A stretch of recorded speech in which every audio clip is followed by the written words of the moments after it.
कीजिए।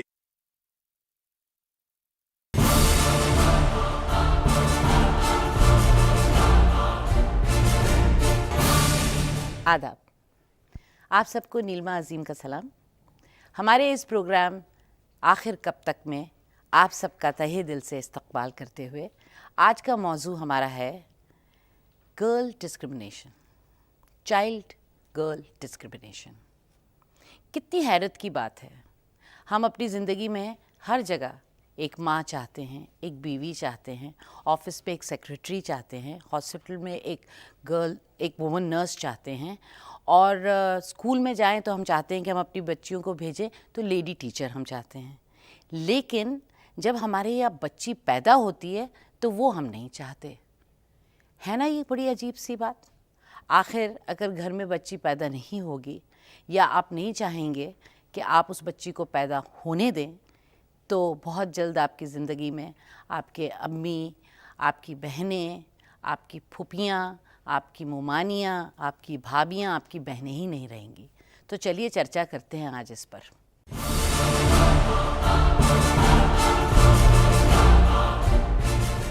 तो आइए आज के हमारे प्रोग्राम के इस एपिसोड में आखिर कब तक में मौजू है डिस्क्रिमिनेशन ऑफ गर्ल चाइल्ड। तो हमारे मखसूस मेहमान हमारे साथ बैठे हुए हैं। लाइए मैं आपको इंट्रोड्यूस करती हूँ। उज़्मा खलील साहिबा हैं, faculty Anglo Arabic modern school से। डॉक्टर रुबीना नाज हैं, नेशनल हॉस्पिटल न्यू दिल्ली से। और मुसरत शाहीन हैं, डिपार्टमेंट ऑफ एजुकेशन से। तो चलिए इस मौजू की शुरुआत करते हैं और आज बातचीत होगी डिस्क्रिमिनेशन ऑफ गर्ल चाइल्ड पे। तो आप लोग माशाल्लाह यहाँ पे मौजूद हैं हमारे साथ। बहुत बहुत आपका वेलकम।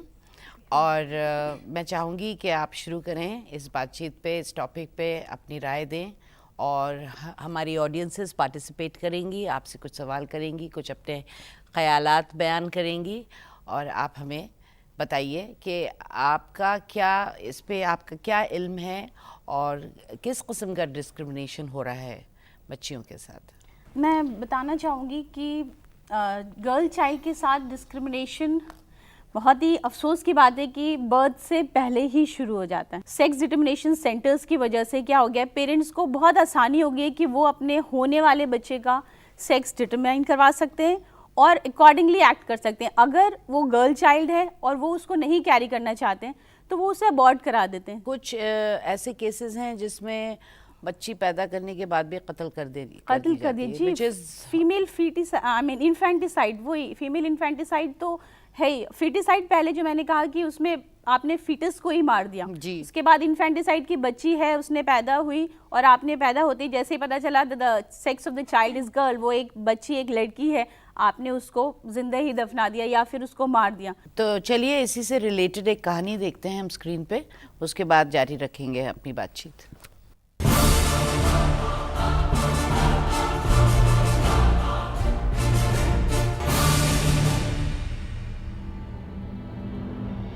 खुदा ने जब ये दुनिया बनाई तो उसने दुनिया को मुकम्मल और हसीन बनाने के लिए कई मुख्तलिफ शय बनाए, लेकिन सबसे ज़्यादा अहमियत दी गई मर्द और औरत को। आज हमारे घरों में जब बच्चा पैदा होता है, अगर तो वो बेटा है, पूरे घर और ख़ानदान में खुशियों की बारिश होने लगती है। लेकिन अगर बेटी हो तो न जाने क्यों वो सबको मनूसियत का सबब लगती है, जबकि इस दुनिया को कायम रखने के लिए औरत का होना उतना ही ज़रूरी है जितना मर्द का। कत्ल करना गुनाह भी है और जुर्म भी, फिर क्यों सब जानते हुए भी लोग पता चलते ही कि बेटी है हमल में ही उसका कत्ल कर देते हैं। भला कोई अपने ही बच्चे का कत्ल करके ये दावा कैसे कर सकता है कि वो एक इंसान है। और जहाँ बच्ची जन्म लेती है वहाँ बचपन में सबसे पहले माँ डिस्क्रिमिनेशन शुरू करती है। बेटी को बेटे के बाद खाना देना, बात बात में ये कहना कि तुम लड़की हो, ये मत करो। बेटी को बेटी होने के गुनाह का खामियाजा हमेशा भुगतना पड़ता है। और ये डिस्क्रिमिनेशन यहाँ ख़त्म नहीं होती, बल्कि शादी के बाद ससुराल में भी उसे इसका शिकार होना पड़ता है। आखिर कब तक एक लड़की को एहसास से कमतरी का शिकार होना पड़ेगा? आखिर कब तक?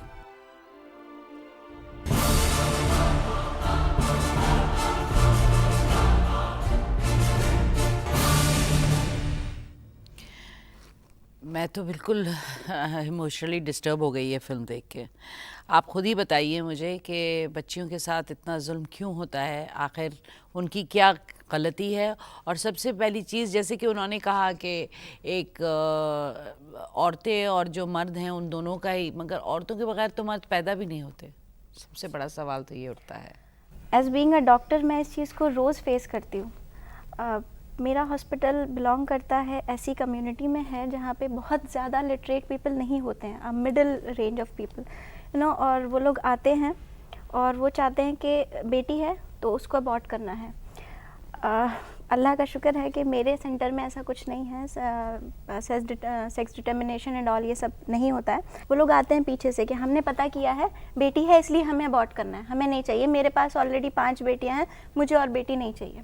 या फिर कुछ लोग आते हैं झूठ बोलते हैं, वो लोग नहीं बताते हैं कि बेटी है इसलिए मुझे मारना है। बहुत सारे उनके पास एक्सक्यूज़ होते हैं और अबॉर्ट करना है। वो लोग उसके लिए मतलब कितना भी पैसा देने को तैयार हैं कि बस आप इसको ख़त्म कर दीजिए। वेदर वो नहीं सोचते हैं कि वो 5 महीने का फीटस है या 2 महीने का फीटस है, क्योंकि सेक्स डिटर्मिनेशन हो जाता है जब फीटस 8 वीक्स का होता है। व्हेन फीटस इज़ 8 वीक्स तो आप पता कर सकते हैं कि whether it is a girl child और अ मेल चाइल्ड, ठीक है। तो वो लोग आते हैं पता करके, उसके लिए वो लोग कितना भी पे करने को तैयार हैं। वो लोग उसके लिए उस औरत की हेल्थ को नहीं देखते हैं कि वो 5 महीने का बच्चा अगर अबॉर्ट करेगी तो उसकी हेल्थ पे क्या इफ़ेक्ट पड़ेगा। वो उसके लिए मतलब उनकी कोई कंसर्न नहीं है उधर, क्योंकि वो भी एक औरत है। तो इट्स रियली टेरेबल, मतलब बहुत ही अफसोस होता है। ये बहुत इसके बारे में आप कुछ रोशनी डालना चाहेंगी? जी बिल्कुल, क्योंकि मैं स्कूल में काम करती हूँ तो मैं एजुकेशन की फील्ड में थोड़ा इसके ऊपर स्ट्रेस देना चाहूँगी, क्योंकि जैसे डॉक्टर इन्होंने बताया है कि ये कैसे फेस करती हैं अपनी क्लिनिक में, अपने हॉस्पिटल में। अगर लड़की आगे पढ़ती है, वो कहती है मैं फैशन डिज़ाइनिंग में जाना चाहती हूँ, मैं मॉडलिंग में जाना चाहती हूँ। मॉडलिंग में कितने पेरेंट्स हैं जो नहीं जाने देते। फैशन डिज़ाइनिंग में जवाब ये सुनने को मिल जाता है कि ओ इतना पढ़ा लिखा के क्या दर्जी बनाएंगे, सोच है ये। और वहीं अगर लड़का कुछ भी करना चाहे, लड़के के आगे इतनी फील्ड्स खुली हैं, किसी भी फील्ड में आप चले जाइए, कोई मना नहीं करेगा। लेकिन लड़की को आपको 10th के बाद साइंस लेनी है, कॉमर्स लेनी है, आर्ट्स लेनी है, क्या लेना है, क्या सब्जेक्ट लेना है, वो पेरेंट्स डिसाइड करेंगे। तो लड़की का अपना सेल्फ कहाँ रहा, कहाँ अपनी आइडेंटिटी रही किसी भी एज में। और बहुत अफसोस की बात है कि हम वीमेन लिबरेशन की बात करते हैं, दुनिया कितनी आगे पहुंच गई इसकी बात करते हैं, लेकिन बात तो वही हो रही है। Empowerment, women's liberation. पहले पैदा होने के बाद जैसे राजस्थान में केसेस होते थे, वो भी अगर बच्ची बच गई तो जी सैंड में दबा देते थे, रात भर बाहर छोड़ देते थे, ठंडे पानी में छोड़ देते थे, शीशा घोल के दूध में पिला देते थे। अब क्या कर रहे हैं, अब बस टेक्नोलॉजी में चेंज आ गया, आप वूम में किल कर रहे हैं गर्ल चाइल्ड को। पहले पैदा होने के बाद किल करते थे, अब आप वूम में किल कर रहे हैं। तो एजुकेशन का मतलब यही है कि आप न्यू बेटर वेज निकाल रहे हैं, how to kill a baby girl और how to kill a girl. ये सिर्फ आप टेक्नोलॉजी में ये इम्प्रूवमेंट ला रहे हैं, बाकी और ये नहीं देख रहे कि तरक्की पे कहाँ लेके जा रही है लेडी। और जब उसको पैदा करने की बात होती है तो वहीं हम अफसोस मनाते। क्यों अफसोस मनाते हैं? अच्छा, आप लोग बताइए, आप लोगों में सब लोग बैठे हुए हैं, आप लोगों के साथ खुदा खास्ता ऐसा कुछ हुआ क्या? ऐसा कुछ फेस किया आप लोगों ने, या आज तक फेस करते चले आ रहे हैं, जहाँ पे घर में डिस्क्रिमिनेशन है आप लोगों के तरफ, या आपके जानने वालों में या आपके दोस्तों में? मेरे साथ तो ऐसा नहीं हुआ, बट मैंने ऐसा देखा था जब मेरी भाभी की बेटी हुई थी हॉस्पिटल में, तो वहाँ पर बगल में जो बेड था वहाँ पे उसको भी एक बेटी हुई थी। तो जब उसके ससुराल वालों को पता चला कि उसकी बेटी हुई है, इवन उसका हस्बैंड भी उसको देखने तक नहीं आया। वो बेचारी अपने आप वहाँ पे सब अपना काम करती थी, संभालती थी खुद को, और खुद डिस्चार्ज होके अपने मायके गई थी कि बेटी होने की वजह से उसको किसी ने पूछा भी नहीं। हाँ, मैं बताना चाहूँगी, जैसे अभी जल्दी मेरे एक कलीग ने बताया कि जैसे जब बच्चा पैदा होता है कुछ देर बाद जो भी बाहर उसके साथ लेडी के साथ होता है उससे बुलाते हैं कि भाई आपका जो भी पैदा होना था वो हो गया, आप कपड़े लेके आइए। तो वो जैसे ही कपड़े लेके आए और गेट पे उन्होंने पूछा कि क्या हुआ है, बेटी हुई है मेरी कि बेटा हुआ है। तो जैसे उन्होंने कहा कि बेटी हुई है, ही रैन अवे। वो वहाँ से जो बाप था वो कपड़े लेके चला गया वापस, भाग गया कि नहीं मुझे मतलब लड़की है तो मैं नहीं दूंगा कपड़े। वो कुछ पूछना चाहेगा, बात करनी चाहेंगे? मेरा एक सवाल है कि पहले ज़माने में इतनी एजुकेशन नहीं हुआ करती थी, और अब जाके एजुकेशन इस कदर की हो गई कि एक रिक्शा वाला भी चाहेगा कि उसका बेटा रिक्शा ना चलाए और वो किसी ऑफिस में जाके काम करे। एजुकेशन का जब इतना बड़ा रोल है सोसाइटी में, तो लोगों की थिंकिंग में चेंजेस क्यों नहीं आ रही हैं?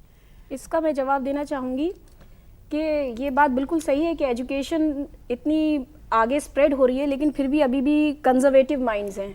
लोग अपना आप को बदलना नहीं चाह रहे हैं बिल्कुल भी। जैसे कि कहते हैं ना, इस बात को अगर हम कहेंगे आप क्यों नहीं चेंज हो रहे हैं, तो इस पे लोग ये कहेंगे कि पेड़ कभी अपनी जड़ों से अलग हुआ है क्या। बस ये माइंडसेट है उनका कि पेड़ कभी अपनी जड़ों से अलग हुआ है, अलग होगा तो वो मर जाएगा। जिस दिन ये मेंटालिटी लोगों ने अपनी चेंज कर दी, उस दिन डेफिनेटली सोसाइटी में चेंज आ जाएगा। यहाँ पे धीरे मैं धीरे जरूर चेंज ये कहना चाहूंगी कि पेड़ की जड़ें जो हैं उनको अगर पानी ना दिया जाए तो वो सूख जाएंगी और सड़ जाएंगी और पेड़ जो है एक दिन गिर जाएगा। और यही हमारे एक तरह से एक सिमिली है अपना हमारी सोसाइटी की, कि अगर हम मुस्तकिल अपनी सोच को बदलेंगे नहीं और आगे बढ़ेंगे नहीं तो हम अपनी सोच को पानी देंगे नहीं, वो सोच इतनी बूढ़ी हो जाएगी कि आखिर में वो गल के पूरी सोसाइटी जो है वो एक पेड़ की तरह गिर जाएगी। जी मैं कुछ बोलना चाहूँगी इस बारे में। जहाँ तक पढ़ाई का सवाल है तो एक चीज़ ये है कि हमारे माशरे में, इंडिया में ख़ास करके ये सोचा जाता है कि बेटी पैदा हुई है तो बेटी को दूसरे घर जाना है, ठीक है, उसको हमें दहेज देना है बहुत सारा, उसमें हमें बहुत सारा पैसा इन्वेस्ट करना है। आजकल शादी बाकायदा एक कॉन्ट्रैक्ट हो गई है। This is very non religious also. दहेज लेना या देना जो है, इट इज अ वेरी बहुत सिंफुल माना जाता है इसको। एंड वैसे भी इट इज क्रिमिनल लीगली। और क्या कहते हैं, इतना बोझ, इतना प्रेशर माँ बाप पे होता है, इसीलिए शायद वो, हालांकि आप कंडोन नहीं कर सकते किसी भी तरह से, इसको सही नहीं मान सकते, लेकिन मैं कह रही हूँ कि ये जो एक दहेज का इतना बड़ा प्रेशर है, शायद उसी वजह से लोग जो है वो नहीं चाहते कि उनकी बेटियाँ हों। बिल्कुल। तो ये सबसे पहली बात तो ये है कि हमारे जो हमारी जो सोसाइटी है, समाज है, उसमें बहुत ज़रूरी है कि मेरे ख़्याल में बदलाव आना चाहिए और बहुत सख्ती बरतनी चाहिए, बहुत टाइट किस्म का मतलब जो है इस पे नज़र रहनी चाहिए। गवर्नमेंट को भी बहुत ज़बरदस्त कदम उठाने चाहिए कि कौन से वो हॉस्पिटल्स हैं, कौन से क्लिनिक्स हैं, कौन से डॉक्टर्स हैं जो पेशेंट्स से पैसे लेके सपोर्ट करते हैं। लेकिन इससे पहले कि हम आगे बढ़ें, कुछ बाइट्स देख लेते हैं।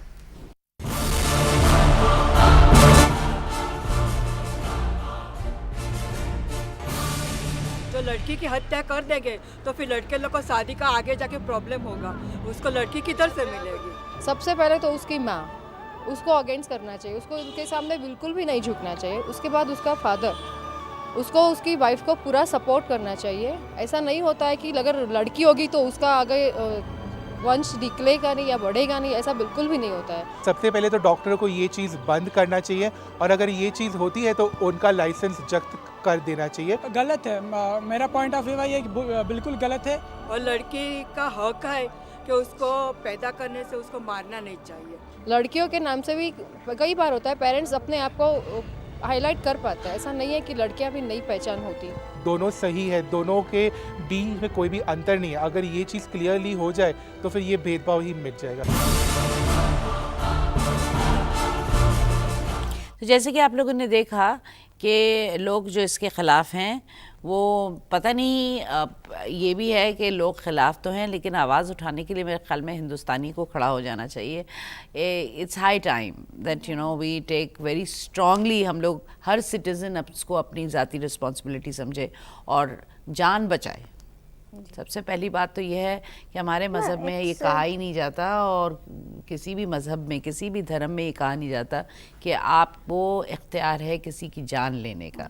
सो it is equal to murder, it is much worse than murder, because एक इनोसेंट आप लाइफ ले रहे हैं, बिल्कुल एक छोटे से प्यारे से बच्चे की लाइफ ले रहे हैं। It is unbelievable.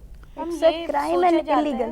हाँ, it is otherwise also very illegal and morally also it is absolutely not acceptable. Acceptable ही नहीं है ये चीज़।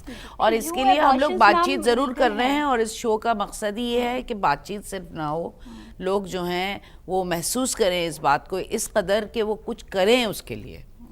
यहाँ पर मैं एक फेमस पोएट है एमिली डिकिंसन, उनकी पोएम का एक स्टैंजा बोलना चाहूँगी। उसमें उन्होंने लिखा है, हालांकि वो सक्सेस के लिए लिखा है लेकिन मैं इससे कोरिलेट करना चाहूँगी।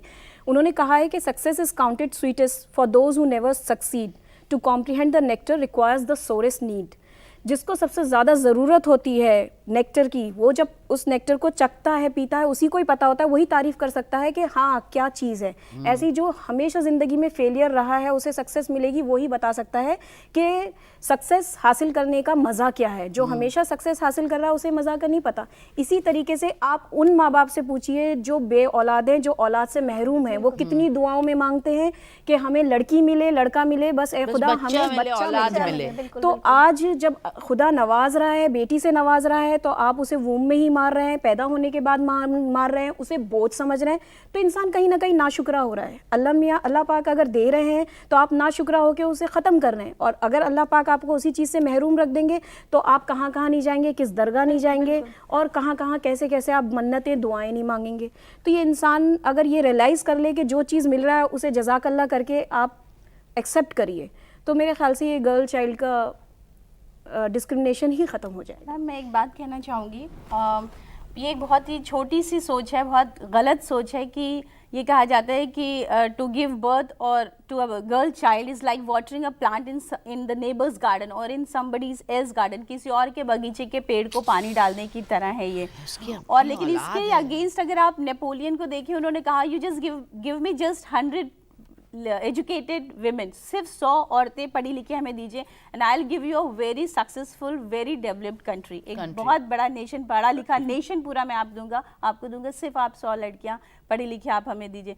तो यहाँ पे ये है कि एक तरफ ये सोच है कि हम अगर उसे बड़ा कर रहे हैं तो हमें कल उसको दहेज देना पड़ेगा, तो हम क्यों पढ़ाएं, she is not of any use to me, मेरे किसी काम की नहीं है, तो जाके अपने हस्बैंड को अपनी इनकम देगी, तो हम इसके ऊपर क्यों इतना खर्च करें। जो नॉमिनल उसकी पढ़ाई है थोड़ी बहुत वो उसको पढ़ा दी, हायर एजुकेशन तक नहीं जाने देते। लेकिन मुझे लगता है कि ये बहुत बहुत ज़्यादा गलत है, क्योंकि आज कोई भी ऐसी फील्ड नहीं है जहाँ पे लड़कियाँ लड़कों से किसी भी फील्ड में कम हैं। कम क्या आगे ही हैं। They are able, yeah, they are very able. कई आगे हैं, they are coming first in every class. आप बोर्ड्स के रिजल्ट देखिए, 10 बोर्ड के 12 बोर्ड के रिजल्ट्स देखिए, उसमें हमेशा लड़कियां एक्सेल कर रही हैं। टीचर का प्रोफेशन हमेशा, मैं तो हमारे वक्त से एक्सेल कर रही हूँ। टीचर का प्रोफेशन देखिए तो उसमें यही है कि ज़्यादा ये प्रेफर किया जाता है कि लेडी टीचर्स हों, मतलब आपको पढ़ाने वाली भी औरत ही है, आपको पैदा करने वाली भी औरत है। और अगर आप नॉर्मल रोज़मर्रा की ज़िंदगी में भी देखें तो एक सुबह से अगर एक शौहर के लिए देखें तो सुबह से उसको उठाने से लेके शाम तक का उसके खाने का टिफ़िन, बच्चे को देखना, सब चीज़ें औरत से ही चल रही हैं। और अगर ये कहा जाता है कि बेटी हो गई तो कुछ नहीं, मतलब गलत बात है, और अगर बेटा होता है तो ये हमारे आगे वंश बढ़ाता है, he is a perpetuator of the family, तो वो गलत है। फैमिली को आगे बढ़ाने के लिए भी जैसे अभी हमने देखा वाइट में कि आपको यू नीड अ लेडी, आपको औरत चाहिए। मैं अब इस पे थोड़ा सा ये कहना चाहूँगी कि कैसे हम इसे कम करें, कैसे क्या इसके ऊपर सोचा जाए। तो सबसे हर चीज़ में अगर हम देखें तो एक तरह से एजुकेशन का बहुत बड़ा रोल है। तो आज एजुकेशन की वजह से ही हमें औरतों को या लड़कियों को कहिए अपने हक़ के बारे में पता चला, we have come to know about rights, हमारी ड्यूटीज़ क्या हैं, हमें क्या क्या फैसिलिटीज़ गवर्नमेंट दे रही है, या फिर हमें फैमिली में या पढ़ लिख के हम क्या कर सकते हैं, हर चीज़ हमें एजुकेशन के थ्रू ही पता चली। जो अवेयरनेस जिसे कहते हैं, that awareness is coming by education only. तो एजुकेशन बहुत इंपॉर्टेंट रोल प्ले कर सकती है लोगों का माइंड चेंज करने के लिए। यानी कि हम एडल्ट एजुकेशन प्रोग्राम शुरू करा सकते हैं, विमेन एजुकेशन प्रोग्राम शुरू करा सकते हैं, जिसमें हम माँ बाप को उनको ये पढ़ाएं, उनको इस चीज़ की इंफॉर्मेशन दें कि अगर एक गर्ल, एक बेटी आपके घर में पैदा हो रही है तो उसको पढ़ा के भी आप क्या हासिल कर सकते हैं, क्या फ़ायदे हैं उसको पढ़ाने के और क्या नुकसानात हैं उसको ना पढ़ाने के। डॉक्टर रुबीना नाज कुछ कहना चाहती हैं। बेसिकली चीज़ है कि अभी तक हम लोग ये सोचते हैं कि हमने लड़कियों को क्यों पढ़ाना है। जब तक हमारे दिमाग से ये सोच नहीं निकलेगी तब तक हम उस चीज़ में आगे नहीं बढ़ेंगे। जब तक हम ये नहीं सोचेंगे कि एक अच्छी फैमिली के लिए आगे फर्दर हमारे बच्चों के एजुकेशन के लिए माँ का एजुकेट होना ज़रूरी है। जो भी मसरत ने कहा उसको मैं एग्री करती हूँ, लेकिन बस एक ज़रा इनको मेरी बात समझने में शायद थोड़ी सी गलतफहमी हो गई है। मैंने ये नहीं कहा था कि एजुकेशन के ये नेगेटिव इफ़ेक्ट्स हैं, मैंने ये कहा था कि मैंने कोरिलेट किया था कि अपनी हिस्ट्री को, और ये कि मतलब इतने एजुकेटेड हो रहे हैं, एजुकेशन इतना आगे बढ़ रही है, हम वीमेन लिबरेशन की बात कर रहे हैं, लेकिन इतने एजुकेटेड होने के बावजूद भी हम इस एजुकेशन को किस वे में यूज़ कर रहे हैं, इसका अमल क्या है? टेक्नोलॉजी, या राइट, one वो तो face. अदरवाइज मैं भी फुली एग्री करती हूँ कि जितनी एजुकेशन स्प्रेड होगी, जितनी सोसाइटी एजुकेटेड होगी, इनफैक्ट आगे पहुँचेगी, और लेडीज़ एजुकेटेड होंगी तो डेफिनेटली इम्प्रूवमेंट तो आएगा ही, और आ ही रहा है। मेरे ख्याल से यहाँ पर जेंट्स बैठे हुए होते और हमारे को अपोज कर रहे होते, वो अलग बात है कि वो अगर अपोज कर रहे होते तो हमारे पास सॉलिड आंसर्स भी होते। ये एजुकेशन, ये तालीम ही है जिसने हमें ये बोलना सिखाया, और आज हम यहाँ बैठ के बातचीत कर रहे हैं, इस पे डिस्कस कर रहे चलिए हैं। इसी सिलसिले से कुछ बाइट्स देखी जाए।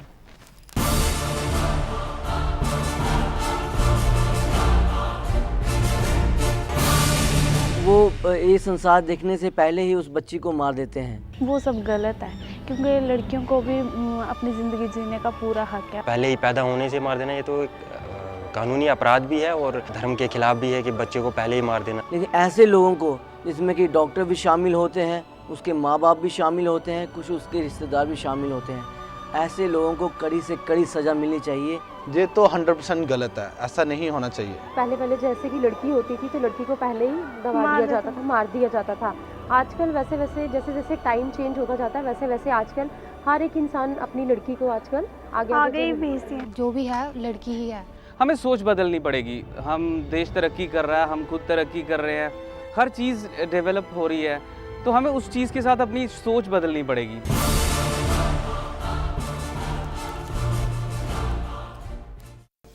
मैं चाहती हूँ कि ऑडियंसेस में से कुछ लोग जो हैं अपनी बात ज़रूर पेश करें। अगर कोई सवालात हैं तो पूछें।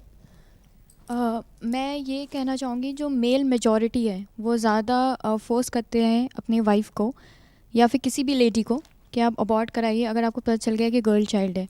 लेकिन शायद ये वो भूल रहे हैं कि साइंस के थ्रू ही हमें ये पता चला है कि जब भी किसी औरत के वोम में बच्चे का डेवलपमेंट होता है तो उसका जो जेंडर आइडेंटिफिकेशन होता है उसका ज़्यादा कंट्रीब्यूशन जीन्स मेल का होता है। तो इसमें औरत कहाँ से विक्टिम हुई, आई मीन औरत क्यों, कल्प्रिट कैसे हुई, एग्जैक्टली मतलब कल्प्रिट क्यों हुई, उसको क्यों माना जाएगा, मेल को ही माना जाएगा। तो मुझे नहीं लगता है कि इसमें औरतों को दबना चाहिए, क्योंकि मेल भी इसमें रिस्पॉन्सिबल नहीं है, उसका भी इसमें कोई मतलब एक साइंटिफिकली वो मतलब उसका एक जीन, उसका क्रोमोसोम इन्वॉल्व है, मगर उसमें वो भी कुछ नहीं कर रहा है। He is also helpless. It is completely a natural phenomena, natural thing. ये सिर्फ ऊपर वाले की तरफ से है, इसको हमें समझना चाहिए। कि वो फीमेल जो होती है बायोलॉजिकली XX होती है और मेल्स जो है वो XY होते हैं। Just a matter of chance कि 50% प्रोबेबिलिटी होती है कि XY के साथ जाके फ्यूज करता है या XX से फ्यूज करता है। फीमेल का तो कोई मतलब सेक्स 0% रोल है। तो यही पे मैं आपको बताना चाहूँगी कि यहीं पे ये अवेयरनेस नहीं है, एजुकेशन ही नहीं है, लोग लिटरेट ही नहीं है कि जिन्हें पता हो कि it's the male who is responsible for the sex of the child and above that age she said कि ये नेचर के हाथ में है, मतलब कि कौन सा आपका क्रोमोसोम कौन जाके उससे फ्यूज किया, it's just a matter of chance. बिल्कुल इसमें फीमेल का कोई रोल नहीं। ये सब पढ़ाई लिखाई से ही पता चलता है कि फीमेल का कोई रोल नहीं। आप उसे बिल्कुल कसूरवार ना ठहराएं, उसको उतनी ही इज्जत दें कि जब वो एक बेटा पैदा करे जब भी, और एक लड़की पैदा करे। जैसे कि मैं एक बात कहना चाहूँगी, यहाँ पे गांधी जी ने कहा था कि if you educate a male child, अगर आप एक लड़के को पढ़ाते हैं, यू एजुकेट एन इंडिविजुअल, लेकिन अगर आप एक लड़की को पढ़ाते हैं then you are educating the entire family. लेकिन बस ये एक इंसान है जिसकी सोच नहीं बदल रही है, वो अपने धर्म से इस्लाम के ख़िलाफ़ जा रहा है। जो हमें तालीम मिल रही है वो तालीम के ख़िलाफ़ जा रहा है, और जितनी भी अवेयरनेस फैल रही है उसको नहीं सुनना चाह रहा। जब कहानी बंद कर रहा है, ह्यूमैनिटी के खिलाफ। बिल्कुल यहाँ पे एक चीज आती है कि वाई सवाल मजहब का नहीं है, सवाल इस्लाम का नहीं है, और मेरे ख्याल में कोई ऐसा धर्म नहीं है, ना हिंदुइज्म है, ना क्रिश्चियनिटी है, ना सिखिज्म है, जिसमें ये कहा जाता है कि बच्चों का जो है कत्ल कर दीजिए, उनको उनका खात्मा कर दीजिए। यहाँ पे एक चीज आती है कि औरत ही क्यों अपने बच्चे को मारती है। कई बार ऐसा होता है, क्यों, why the mother against the child. तो यहाँ पे एक होता है कि औरत ये नहीं चाहती, क्योंकि वो भी मतलब मैंने भी पढ़ा है, मैंने देखा है कई जगह कि वो इतना ज्यादा अपनी लाइफ में सफर कर चुकी होती है, तो शी फील्स लाइक वहाँ पे वो मतलब इमोशनली डिप्रेशन में है, इसका मतलब या इतना ज्यादा वो साइकोलॉजिकली डिस्टर्ब्ड हो चुकी है वो बहुत बुरी तरह हाँ से। बिल्कुल। अपनी औलाद को खत्म करना कैसी भी औरत हो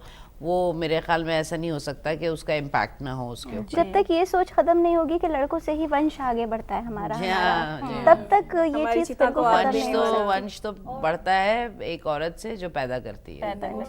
लाइक मैम ने भी पहले बताया कि कंजर्वेटिव सोसाइटी है, वो मेरे ख्याल से भी कंजर्वेटिव सोसाइटी वो सही है, मतलब कंजर्वेटिव सोसाइटी के वजह से भी हो रहा है।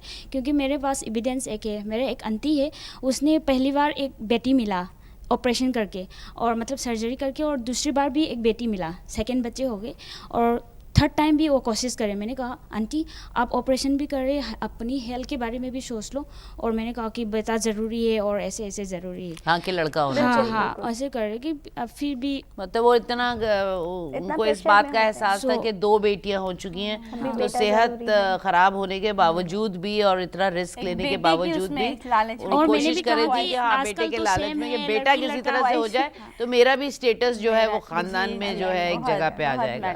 आजकल तो लड़की लड़का सेम है, इसमें क्या फ़र्क है, लाइक तो मैंने भी ऐसे ही बता दिया। So education is very important. लेकिन जो हमारे पेरेंट्स हैं या जो पुरानी पीढ़ी है जो इस तरह की पुरानी सोच रखती है और दखियान उसी किस्म का उनका एक माहौल होता है घर में, उनके लिए एजुकेशन बहुत ज़रूरी है। और मुझे लगता है कि वो सोशल जो एरियाज़ हैं वहाँ पे एजुकेशन जो है वो जा के गवर्नमेंट की पॉलिसीज़ तो बहुत है और गवर्नमेंट बहुत अच्छे स्टेप उठा रही है। यहाँ पर मैं ये भी कहना चाहूँगी कि मीडिया भी बहुत अच्छा रोल प्ले कर रही है। और बीच बीच में ये जो ज़्यादा स्पोर्ट्स के सेक्शंस होते हैं उस पर छोटे छोटे एक्सर्प्ट्स आने चाहिए, ऐसा मैं समझती हूँ, ताकि उनकी नज़र पड़े। कैंपेन शुरू होना चाहिए, कैंपेन शुरू होना चाहिए, शुरू होनी चाहिए, आवाज उठानी चाहिए, जबरदस्त एक्शन लिया जाना चाहिए। इससे कुछ हासिल नहीं होने वाला है। फाइनली जो ये कायनात है ये खत्म हो जाए। अगर आप औरतों को ही खत्म कर देंगे तो फिर आगे कुछ और नहीं मेरा बचेगा। ऐसा सोचना है कि हिंदुस्तान में हम लोग जरा पैसिव नेचर्ड के हैं और थोड़े से सेल्फिश भी हैं, जो सिर्फ अपनी जिंदगी को लेके चलते हैं। और ये एहसास होना चाहिए कि धीरे धीरे लड़कियां ही खत्म हो जाएंगी। जैसे अब रेशियो देखा गया तो 927 गर्ल्स हैं पर 1000। जी चलिए आज का एपिसोड बहुत अच्छा रहा, बेहतरीन, और हम सिर्फ खवातीन थी इसलिए हम लोग खुल के हम लोगों ने बातचीत की। बहुत बहुत शुक्रिया आपका हमारे इस प्रोग्राम में आने का, हमारे स्टूडियोज़ में। तो आज का हमारा ये एपिसोड गर्ल चाइल्ड डिस्क्रिमिनेशन पे ख़त्म होता है। अगले हफ्ते हम फिर हाजिर होंगे आपकी खिदमत में एक नया मौजू लेके। तब तक हमारे साथ ज़रूर बने रहिएगा। नीलिमा अजीम का शुक्रिया और आदाब।